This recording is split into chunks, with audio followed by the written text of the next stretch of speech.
Sejam bem-vindos ao nosso podcast sobre ansiedade e suas consequências na aprendizagem infantil. Hoje vamos discutir sobre como esses problemas e os seus possíveis desdobramentos impactam o desempenho escolar das crianças e o que pode ser feito para ajudá-las. Nos últimos anos, temos observado um aumento na preocupação com a saúde mental das crianças, especialmente no contexto escolar, principalmente na educação básica. Com a pandemia do coronavírus, essas preocupações se intensificaram, pois muitas crianças enfrentaram situações de estresse, medo e isolamento que podem ter contribuído para o desenvolvimento da ansiedade e muitas vezes até levado a um quadro de depressão. Especificamente na educação básica, esses problemas podem se manifestar de diversas formas, como dificuldade de concentração, falta de interesse nas atividades escolares, irritabilidade e até mesmo comportamentos de isolamento. E, muitas das vezes, os professores, as professoras dessas crianças também se mostram ansiosos porque nem sempre se sentem aptos e seguros para lidarem com esses comportamentos.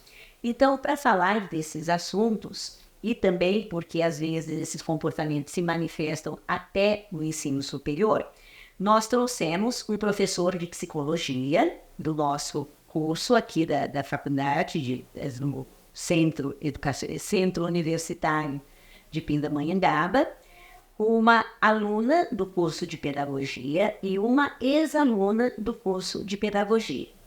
E eu estarei mediando esta conversa, sou a professora Marina Buzelli, professora do curso de pedagogia, tenho especialização em psicopedagogia, longa experiência na educação básica e também atendi muitos anos em consultório de psicopedagogia. E desde 2022, aqui no Unifunvic, dou atendimento pedagógico especializado. Então, eu atendo alunos com necessidades educacionais especiais no ensino superior. Agora, então, eu vou passar a palavra ao professor mestre Emerson Cavalheiro, que é psicólogo especializado em saúde mental infantil, professor de diversos cursos aqui, e ele se apresenta um pouquinho, fala do seu trabalho e fala um pouquinho sobre a relação entre a ansiedade e suas consequências na aprendizagem. Prazer em tê-lo conosco aqui, professor Emerson. Prazer é todo meu, professora Marina, demais membros aqui da mesa para esse podcast tão importante. Bom, eu trabalho com a psicologia já há alguns aninhos e também com a educação, na área de educação, e sempre tratando do desenvolvimento humano. Meu mestrado é em desenvolvimento humano, a minha especialização é na área de terapia cognitivo-comportamental e eu entendo a importância do tratamento a partir da infância, quanto os transtornos psicológicos têm a sua gênese, o seu nascimento a partir da infância, embora alguns se manifestam já na adolescência, vida adulta. E a ansiedade, professora Marina, é uma realidade muito presente no nosso tempo. Aliás, o Brasil é recordista em número de ansiosos. O Brasil está na lista aí do ranking, mais o recorde de transtornos de ansiedade. E também a depressão. São mais de 300 milhões de pessoas em depressão no mundo. Então, eu costumo dizer que é um Brasil inteiro. Olha que o Brasil é um país de proporções continentais. Então, é um Brasil inteiro e vários países menores aí com pessoas em depressão. Então, falar sobre ansiedade, especialmente a partir da infância, é uma necessidade urgente para que nós façamos, inclusive, dentro das nossas escolas, um trabalho preventivo de educação, de psicoeducação, para que nós tenhamos melhor qualidade de vida e, consequentemente, isso vai influenciar na aprendizagem. Ok? Então é muito bom estar aqui. Muito obrigada, professor.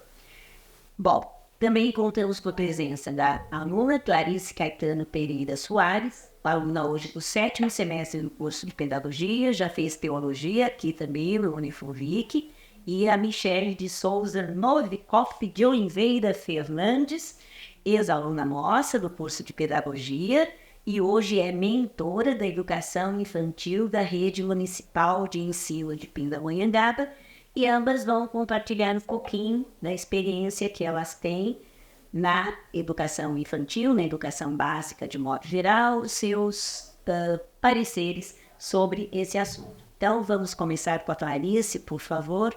Fala aí o que você tem sobre esse assunto. É um prazer estar aqui participando com vocês, né, como aluna e observadora, né, desse novo mundo para mim, né, que é a educação infantil. É novo no sentido de estar lidando com crianças que não é do meu convívio, né, porque fui mãe, sou mãe de 5, então tive 5, tenho 2 netas e um neto. Então, assim, tenho uma experiência com criança no meu particular, né? E, assim, na observação do dia a dia de outras crianças é bem diferente, né? Então, depois que eu terminei, como foi dito aqui, a teologia, eu me identifiquei muito com a pedagogia e falei, por que não fazer? E comecei a fazer. E, assim, há 2 anos que eu tenho, assim, experiência de sala de aula como auxiliar da professora, né? Então, eu comecei com a educação infantil, que é a básica, né? Que é a criança na idade de 2 anos, que ficava no integral. Participei de uma escola municipal e assisti a professora em tempo integral dentro de sala de aula, observando e ajudando ela em tudo que fosse necessário. E aí, assim, me apaixonei realmente, porque você lidar com várias cabecinhas diferentes, eles são muito, né, muito assim, diferente realmente no contexto geral, né? A criança, ela é muito comunicativa. E hoje, pensando nesse tema ansiedade, me fez, né, há 2 dias que me foi passar, 2 dias não, há uns 4, 5 dias, né, que a professora Marina me passou o tema, e eu comecei a pensar, a buscar dentro de mim, assim, as minhas vivências lá na escola, né, olhando agora, né, assim, de fora, aonde eu poderia identificar a ansiedade na criança. Porque, para mim, assim, no meu mundo, assim, de mãe, eu não conseguia ver ansiedade na criança. Nos meus filhos, não identifiquei isso neles, né? E, assim, num contexto de sala de aula, onde tínhamos 17 alunos, às vezes um pouco menos, às vezes o número de sala de aula eram 17, né? E às vezes estávamos 17 lá, então você começa a ver que uma pirraça pode ser não só pirraça, que o isolamento no cantinho lá não é só eu quero ficar sozinho, né? Hoje, depois que me veio, né, esse tema, eu comecei a pensar e a buscar, né, como identificar a ansiedade na criança. E eu passo essa pergunta para o mestre, né? Para o mestre Emerson, né? Assim, de cara, você chega numa sala de aula na primeira semana, assim, como auxiliar. Você tem, né, N coisas ali para fazer, a criançada para atender, e um chora demais, o outro fica no canto, o outro bate, o outro, né? Cada um na sua. Mas como identificar a ansiedade assim, na criança? Não me ocorria isso na época. Assim, né? A gente via comportamentos diferentes. Mas assim, identificar uma ansiedade na criança não me ocorreu na época que eu estava na educação integral ali, ajudando aquela professora, né, em sala de aula. E como identificar isso? Você não identificou enquanto auxiliar. Enquanto auxiliar, não. Agora pensando... Isso, agora pensando, aí olha, o fulano, o comportamento dele pode ser, né? Eu tenho os nomes aqui gravados na minha cabeça, cada um, né? Se eu encontrá-los, né, na rua e aonde foi, eles vêm, me abraçam. Hoje mesmo eu encontrei com uma, ela o dia, quanto tempo, né? E dá beijinho. E a gente identifica isso, né? A criança se identifica com você, né? E a gente passa a se identificar com todos eles. Agora, ali no dia a dia, no burburinho do dia a dia, identificar uma ansiedade, eu não tive esse olhar. Não tive esse olhar. Antes de passar a bola para o professor, me dá licença, pode perguntar para a Michele com relação a isso, antes de você até falar. Você está há quanto tempo fora da sala de aula, especificamente, nesse papel de mentora? Tá. Primeiramente, queria agradecer a oportunidade de estar aqui com vocês nesse diálogo que é tão importante, né?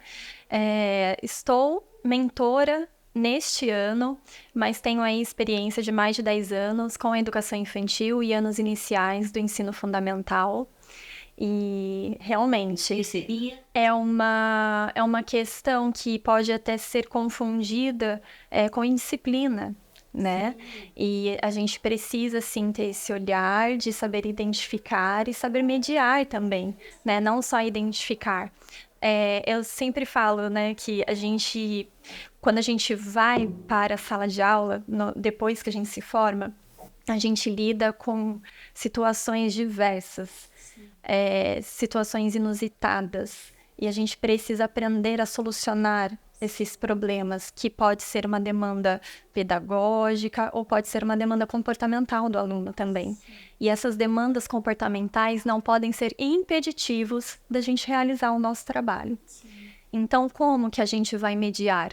Sem nos colocarmos em lugar de pai e mãe, que não somos, sem colocarmos no lugar de psicólogos, mas como educadores, né, que visa o desenvolvimento dessa criança, né? Então, é realmente, assim, um assunto que é muito relevante e nós precisamos nos capacitar para poder atender essa demanda. Obrigada. E aí, professor, tem jeito de identificar se é ansiedade, se é só indisciplina ou se é uma indisciplina causada por algo mais? Eu acredito que a gente primeiro precisa entender que criança é criança e tem energia para gastar, né? Porque senão a gente acaba entrando num processo também de querer que a criança fique paradinha, quadradinha ali o tempo inteiro. Não, ela tem vida, ela tem movimento, né? E o que na verdade, assim, professora Marina, é bom que primeiro nós entendamos o que é ansiedade. A ansiedade, ela faz parte da vida. Todos nós temos ansiedade, não é? Porque a ansiedade nos move, nos movimenta. Como é que nós chegaríamos aqui para esse podcast se não tivéssemos uma dose de ansiedade? Sequer levantaríamos da cama. Então, a ansiedade faz parte da vida. O que é a ansiedade patológica ou doentia? É aquela ansiedade que começa a prejudicar o funcionamento. É aquela ansiedade que me paralisa ou que me movimenta tanto que me prejudica, me atrapalha, né? Então, a criança gastar energia, de repente ter alguns comportamentos que às vezes a gente até encara como indisciplina, né? Tá lá, tá dentro daquilo que é do perfil dela, talvez, precisa de um direcionamento, de um trabalho comportamental. Agora, a partir do momento que eu vejo que essa criança está sendo tão afetada pela ansiedade a ponto dela não conseguir aprender, a ponto dela não conseguir se concentrar, ou começar a o tempo inteiro demonstrar irritabilidade, comportamentos agressivos. Então, essa ansiedade precisa ser investigada. Por que é que essa criança está agindo assim? O que é que está acontecendo, tanto no seu mundinho interno, quanto no ambiente externo, que estão fazendo com que essa criança fique extremamente agitada, extremamente ansiosa. Então, há algo sendo denunciado ali. Eu costumo dizer que por trás de um comportamento há uma denúncia. E às vezes nós vamos direto na punição para a criança, sem saber qual é o contexto, o que está acontecendo com ela, por que ela está se manifestando daquela forma. Será que ela está querendo ser contida? Será que ela está querendo chamar atenção? Será que ela está refletindo algo que ela não está conseguindo lidar, um conflito, alguma coisa que ela está vivendo em casa? com a família, ou até mesmo na escola. E aí ela não tem o repertório de um adulto. Ela não tem o repertório que um adulto tem para lidar com os conflitos. Então ela vai se manifestar de diferentes formas. E a ansiedade pode ser esse caminho, costuma ser esse caminho. Eu, quando comecei em sala de aula com crianças de idade bem menores, bem pequenas, elas estavam na faixa de idade de 2 anos, naquela fase saindo de 1 ano e meio para 2, né? E aí, nessa fase, eu pude, assim, agora pensando no assunto ansiedade, nós tínhamos pelo menos assim umas 3 crianças, meninos, que hoje eu posso dizer, essa criança ela tinha uma ansiedade, alguma coisa dentro dela que ela não sabia colocar, né? E quanto a professora ela tem que passar um conteúdo para todos, né? Ela dentro da medida do nosso possível, a gente dava carinho para essa criança, apartava às vezes ela dos demais amigos, porque vinha assim, eu consigo lembrar que ele vinha com uma agressividade muito grande, e era uma criança que ele se deixasse, ele mordia na professora, chutava a professora, sabe? E assim, eu como auxiliar, eu pegava eles, dava uma volta no quintal da escola, né? Que a escola que eu trabalhei foi um lugar bem assim agradável, tinha bastante gramado, árvores, então a gente, né, dava uma voltinha com eles, até a criança, né, se centrar, acalmar um pouquinho, mas a gente via, assim, eu pelo menos observava que era recorrente, era assim, principalmente na segunda-feira. Ele vinha carregado, então era uma bagagem que vinha de casa. E depois, claro, nós como educadores, né, eu como auxiliar dessa professora, observando isso, relatando algumas coisas em momentos que ela não estava em sala de aula, e ela também, ela levou até a coordenação, né, esses problemas particulares, e em particular dessa criança, e foi chamado os pais, perguntar. Aí sim, eles descobriram, né, que realmente vinha uma situação de casa que ele refletia a situação que estava vivendo em casa. Então a gente pode aí, né, passar a compreender o porquê que a criança, no momento que a professora fala um não para ele, aquilo ali já vira da criança pegar uma cadeirinha, jogar, ou virar a mesa, ou ir em cima do coleguinha para, né, porque recebeu um não. Então, assim, eu comecei até a ler algumas coisas sobre ansiedade infantil, e eu vi que até a criança que começa a roer as unhas, ela está tendo uma carga de ansiedade que está oculta lá dentro dela, que ela não sabe expressar, então ela expressa roendo as unhas, né? Então, isso é uma coisa que a gente pode, né? A mãe pode achar que rói a unha porque é um vício que ele tem. Mas não, né? Pode-se investigar que ele está desenvolvendo uma ansiedade, né? Que ele não sabe expressar, mas que está dentro dele, né? E, assim, nessa fase, né, que eu trabalhei com os pequenos, foi, assim, bem, bem difícil, porque você lida com várias crianças que você não pode realmente, é o que a amiga aqui falou, né? Você não pode ser a mãe, você não pode ser o psicólogo, você tem que ser neutro, né? Ali, como educador, mas neutro, né? Não pode interferir ou acusar, você tá muito isso, ou você tá... Não, né? A gente tem que olhar e tentar amenizar o quadro naquele momento o menos possível, assim, né? Tornar mais agradável, né, no momento. E a Michelle teria algum exemplo de alguma indicação que você chegou a fazer e vendo aí com o professor Emerson se foi assim. Vou falar um pouquinho sobre a questão das crianças bem pequenas.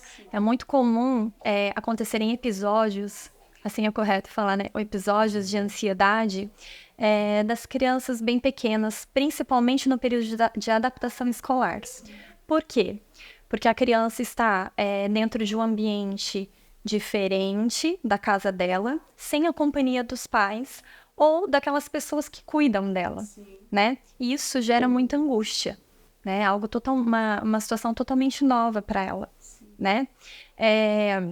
Além disso, tem a questão da criança ainda estar desenvolvendo a oralidade, ela não entende, né, esse sentimento que está acontecendo com ela, então ela vai expressar muitas vezes pelo choro, né, muitas vezes por uma irritabilidade, né, então nessas crianças bem pequenas é muito comum ter esses episódios de ansiedade.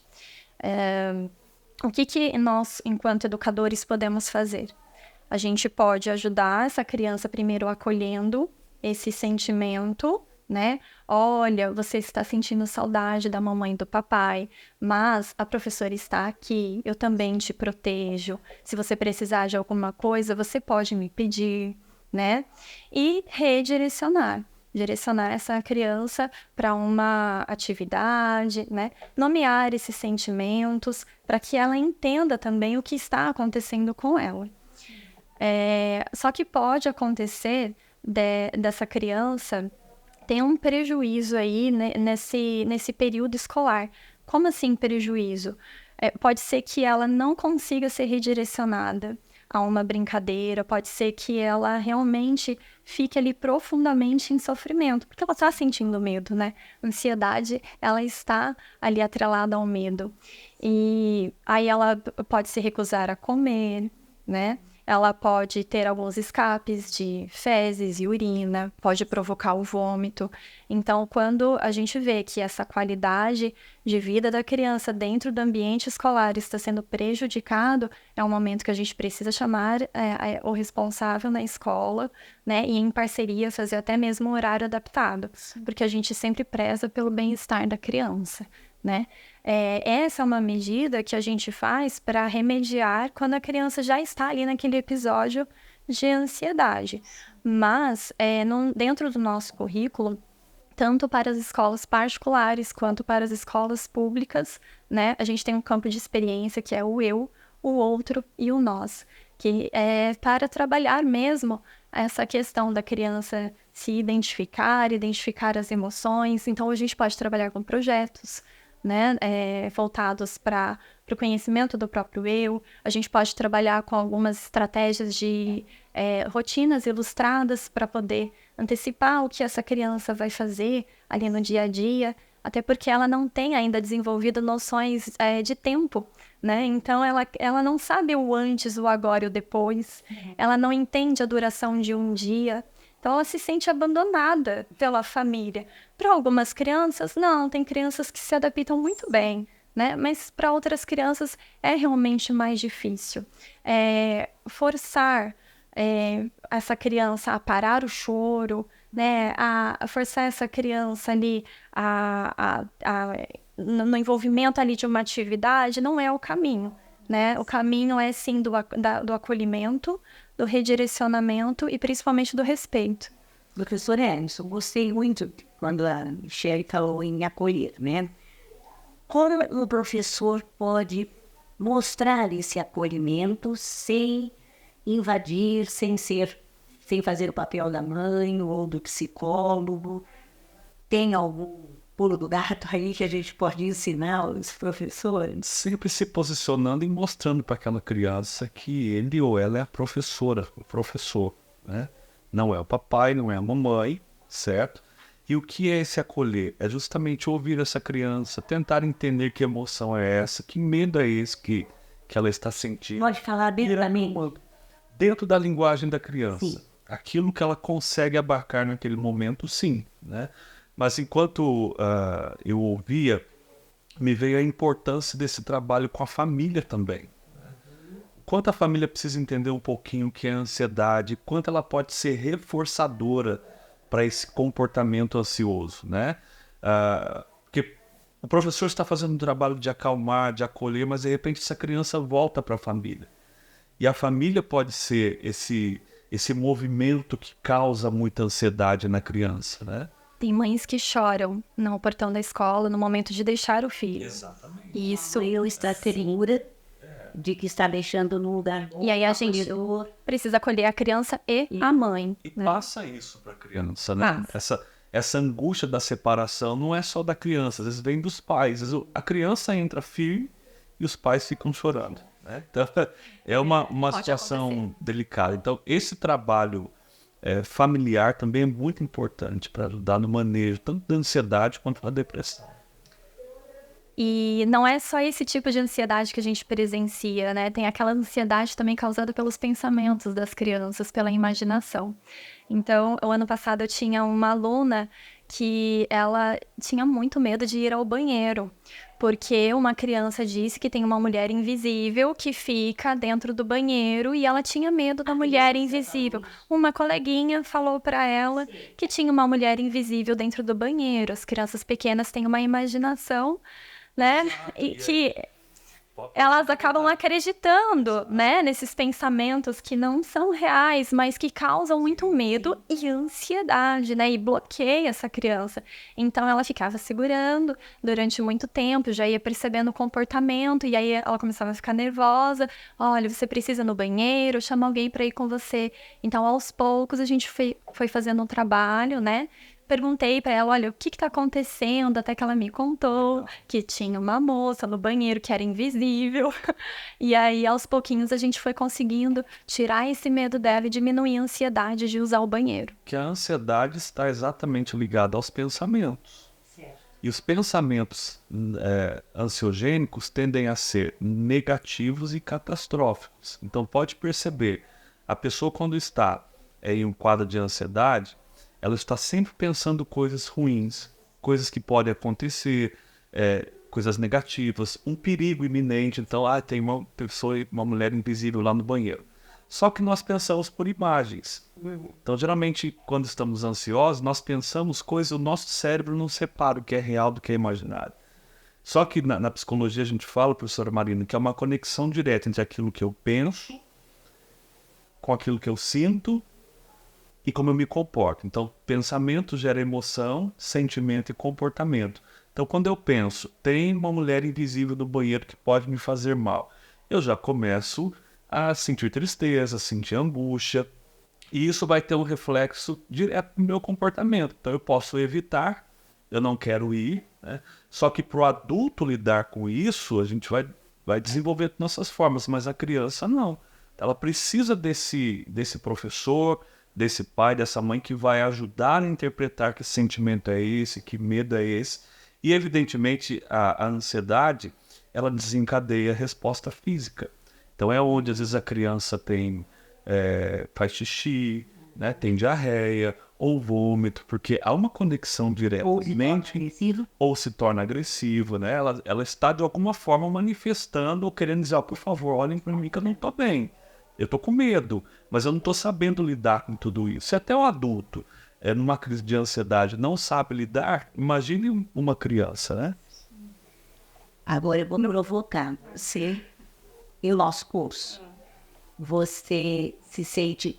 E a última pergunta, porque o nosso tempo está acabando, mas aí o professor Emerson vai ter que dar uma sugestão aqui para a gente. Você está para se formar, faltam poucos meses. Sente-se ansiosa para assumir uma sala de aula como titular? Para receber tudo isso? Com certeza. E aí, Michele, quando você assumiu, teve ansiedade também? Teve ansiedade também. Como conseguiu lidar? Sim, em partes. Em partes. Tem muita coisa que a gente amadurece, né, no decorrer aí da nossa experiência em sala de aula, que são essas situações que não é teoria, é a prática, né, ela vem de uma prática e são situações inusitadas, e então foi bem difícil no começo, mas Eu até no início aqui, né, eu foquei muito na criança, né, de menor idade, entre 2 anos. Esse período que eu vivi nesse integral foi o ano de 2022. Já o ano de 2023, eu pude ter a experiência de sala de aula com alunos já na idade de 3 anos, na parte da manhã, e a parte da tarde eu auxiliava professoras com alunos na faixa de 5 anos. Aí a gente vê a mudança de comportamento, o crescimento, o amadurecimento, né? Como a criança, né? Ela, né? Como é que se diz? Floresce, amadurece muito rápido, né? E assim, sobre a ansiedade da primeira sala de aula, eu sonho com ela todos os dias. A professora Emerson nos apoiou, eu agradeço muito. Ele disse que a ansiedade nos morre. Nós precisamos de uma ansiedade positiva, que não nos impeça, né, professor? Então, acho que estamos no caminho. Agradeço a presença dos três, né? É um assunto importante, talvez a gente precise discutir um pouco mais, né? Trazer mais pessoas para conversar, ouvir mais o professor Emerson, talvez ele precise conversar um pouco mais com essa turma que está em fase de finalização, para dar mais ideias. Talvez a Michele possa vir, ela já esteve com a turma do ano passado, que estava para se formar também, para falar um pouquinho desse início, e acho que a parceria do professor Emerson junto, para falar de ambos os lados, né, com as sugestões, e a gente vai refletindo um pouquinho mais sobre isso. O senhor quer dar um recado final? Tem jeito para a ansiedade, o enfrentamento, né? Graças a Deus a gente consegue lidar com ela, mas a gente precisa tratar, precisa conhecer sobre a ansiedade, e se houver já um transtorno, uma possibilidade de um transtorno, que se busque o tratamento. Certo. Quando é tratado, tudo pode ser curado, né? Então, agradeço mais uma vez a participação. Um prazer estar aqui com vocês, viu? Obrigada. E peço para quem assistir que compartilhe o link com os colegas de trabalho, com os colegas de estudo, e acompanhe a gente. Muito obrigada.